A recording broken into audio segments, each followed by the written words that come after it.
अंबरनाथमध्ये पहिल्यांदाच गुरुचरित्राचं पारायण आयोजित करण्यात आलंय। प्रसिद्ध निरूपणकार मकरंदबुवा रामदासी यांच्या वाणीतून गुरुचरित्र ऐकण्याची संधी या निमित्ताने अंबरनाथकरांना मिळणार आहे।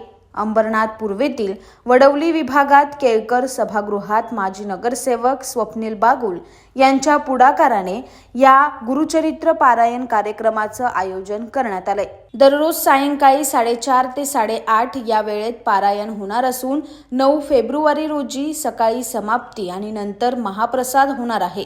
या पारायणाला अंबरनाथकरांनी मोठ्या संख्येने उपस्थित राहण्याचं आवाहन स्वप्नील बागुल, प्रीती देशमुख आणि ब्राह्मण सभेच्या हेमा गांगल यांनी केलं आहे।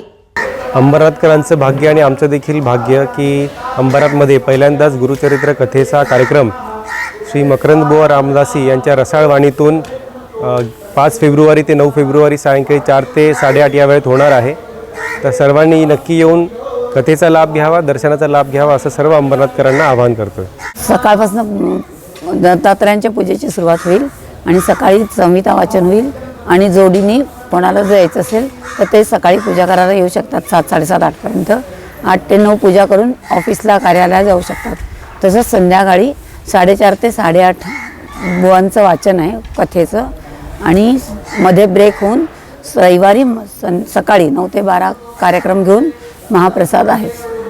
आधी सगळ्यात महत्त्वाचं म्हणजे आपल्या अंबरनाथमध्ये हे जे गुरुचरित्र पारायण पूर्ण याचं कार्यक्रम होतं, हे आमचं खरंच सद्भाग्य आहे आणि मी ब्राह्मण सभातर्फे सर्वांना आवाहन करते की हा जो कार्यक्रम आहे 4 तारखेपासून 9 तारखेपर्यंत या कार्यक्रमाला सर्वांनी आवर्जून उपस्थित राहावे आणि या कार्यक्रमाचा आस्वाद घ्यावा एवढंच मी आवाहन करते।